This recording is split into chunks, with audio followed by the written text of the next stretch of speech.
So we are coming to the other part of the laboratory, and for example, here we have these aprons that we use to do the acid washing of the equipment that we use for metal experimentation. Why? Because we have to protect the persons who are doing this. Safety in this laboratory is very important, and we stick to the rules and we stick to every protocol to protect ourselves from any damage, either from the acids that we use or from the metals that we use. So this part of the laboratory is where we prepare our media and change the animals.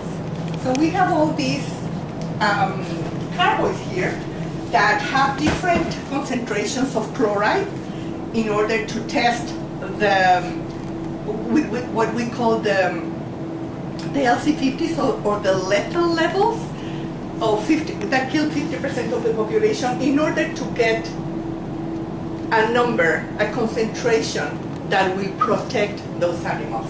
We test the animals in these tubes. This is where we put one Daphne per tube, and then we add the test media, and we keep them in the culture chambers that I just showed you to have them at 20 Celsius with a daylight regime. And we culture them for 21 days. So we are registering the survival and also the neonate production, the babies that come out of them, in order to define also that the animals are well enough to reproduce. It is not enough to have them surviving. They have to reproduce, and then the babies need to be able to reach adulthood and reproduce themselves. So this is a very interesting and long-term study of the life cycle of these animals, to make sure that the concentration of any contaminant in the water makes it sure for them to thrive, not just to survive. Okay? We have another area there. We have more fridges, and what we do with these refrigerators is we keep lake water in them. I'm going to show you.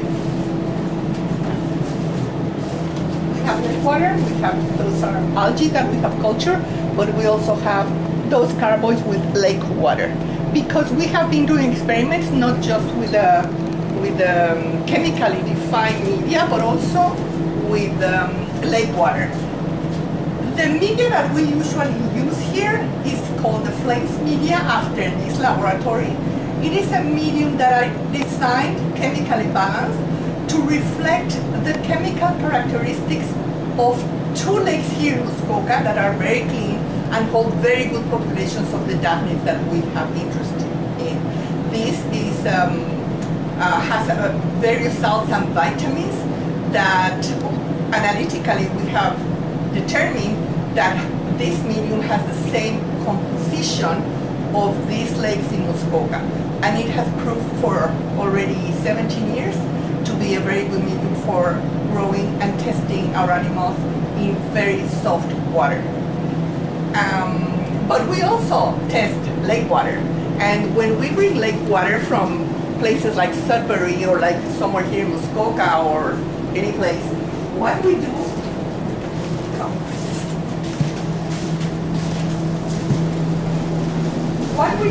is we filter the water in this filtering system that helps us filter down to 0.35 microns, from 25 to 0.35 microns, in order to remove everything that is in the water. So we remove debris, filtering it previously in a like a zooplankton mesh, and then we remove debris and we remove zooplankton, we remove phytoplankton, and when we have removed that, we bring the lake water here and we remove any fine particles that still remain in the water, but also down to bacteria and virus.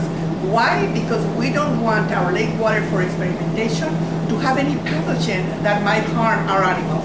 So we are very careful with that, and it has given us very good results. Why do we test lake water? Well, because the contaminants are going finally to the lake. And in the lake, even when we have a very good medium, balanced and very good for clearly defining what are the effects of the contaminants, lake water also has other components. It might have vitamins, it can have some hormones, something that's, so many things are in the water from the animals that are living there that can also, we cannot identify them clearly, many of them we cannot identify, but we test the lake water in order to know how the things are going to behave in the environment, right there in the environment. And we have had very good, we have had comparisons, and we have found that our medium and the lakes respond in a similar way. Although sometimes we have surprises.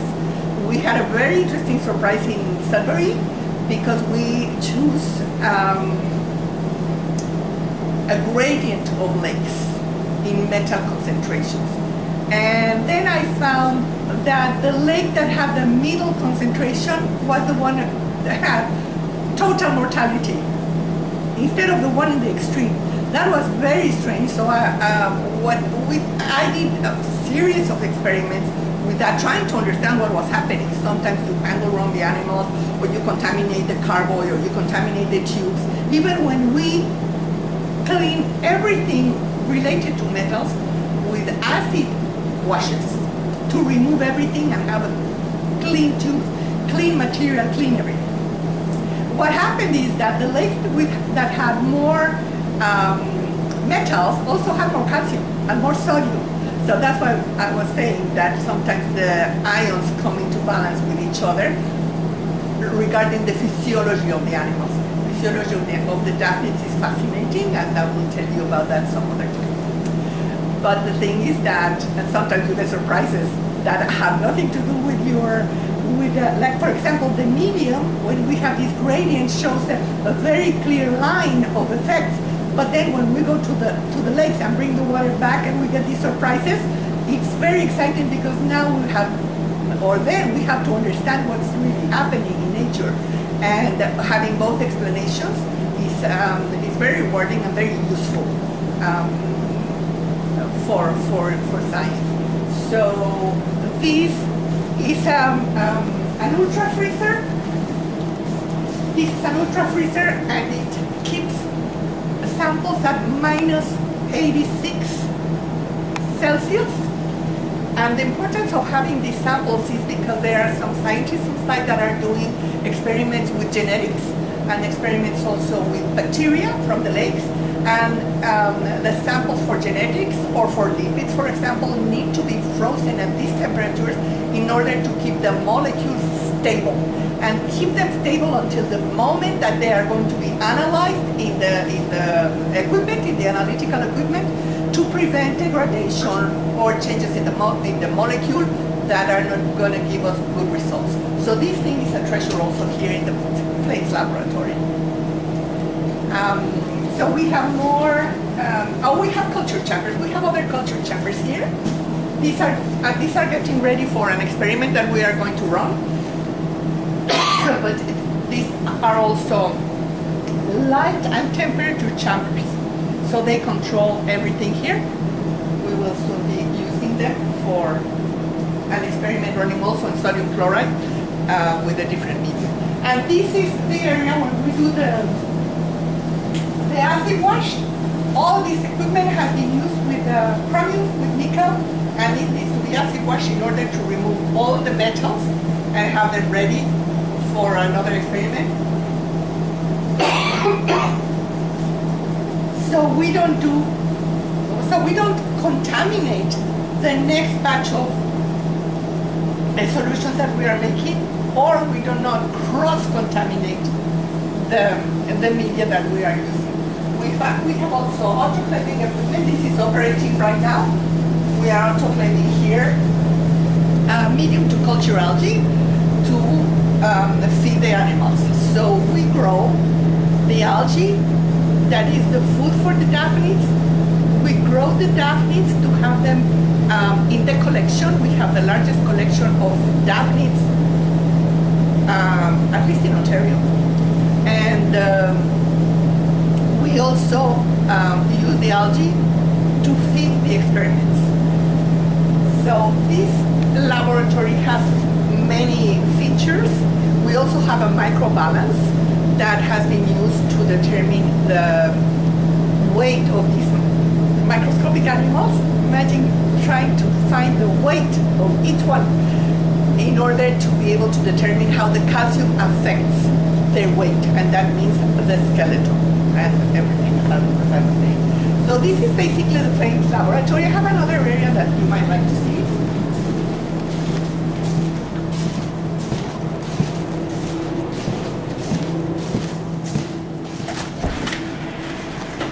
This is the algae room. What we have here is an area for transferring algae or inoculating algae in the flasks. That little fridge has different species of algae, green algae, flagellated algae, and diatoms that we use for feeding our animals. And we also have these two environmental chambers that were built by Dallas Lindley, and these are used also to culture the algae. So they are controlled also in temperature and are controlled in light in order to have the cultures going. This area is very special because here we have the isolated algae and put them in the culture medium, which is usually bulk basalt medium or combo medium. And it's important to have this area because here we have alcohol lamps that can provide a small sterile area in order not to contaminate the algae. And we use it for inoculating the autoclave medium and then grow the algae. So here all we do is work with algae in this room. I would like to show you a couple of posters that we have here. So Natalie Kim was the doctor doing this experimentation with Bithotrepes, and she was trying to see the survival with calcium and studying also the reproduction of the animals. She actually designed the way to culture these animals. It was a lot of work for Natalie, but she was very successful in it. So this was a very important part of the work that she and Dr. Jan and Dr. Wallstein did from Norway. So it has been, this is an international collaboration in order to try to control these animals that are really bad for the legs. We have another poster here. I think that there are the only two posters, so they are elsewhere. This poster is showing the medium that we use. So here we have the chemical composition of the Flames medium, which is the one that we are using here, compared to the lakes. So if you can see, they are very similar. They are very, very similar, except for sulfate. And the thing with the sulfate is that we need to choose certain salts, certain reagents to provide for this mixture. And we had to select between sulfate and chloride. And we decided to go with sulfate because the tolerance to sulfate is higher in the animals than it is to chloride. This is another medium, and you can see how different this medium is, way richer than the elements that we find in our lakes. And here we have other media that are lacking some of the components, and they have no vitamins or micronutrients that are crucial for the culture of animals. The algae cannot produce their own vitamins. They need vitamins from an external source. So that's why we add these vitamins and micronutrients to our medium, and Combo also has that formula. These three media do not have that, but these three media are usually used for short-term experiments, for 48-hour experiments or 72-hour experiments. So these are very good for that because they are fast, they are simple, and they can give you good results. but we were aiming for 21-day experiments. Therefore, we need a medium that is richer and similar to the lakes in order to have results that reflect the nature in this area of Muskoka. And we tried this method, this media, with Daphnia pulex and Daphnia minnehaha, which are those of the daphnes that live in these lakes. There are many species. And they were very good. They were producing neonates, very good production of neonates compared to other media, and very good survival. So this is another sample of the work that we do here. All the other results of experiments have been published in peer-reviewed journals, and they have been presented in multiple international symposia or forums in general. So our production of science has been known many places. And we are very happy about that. We are very happy that we can help the environment. That's our main interest. And one of the things that is important for me about the environment is that it has no voice. No voice. So we are the voice of the environment. It is not arrogant. It is not an arrogant position. It is a rather humble position to be able to speak for that one who cannot speak. With our knowledge, with our understanding, with our science, and with our enthusiasm. Thank you.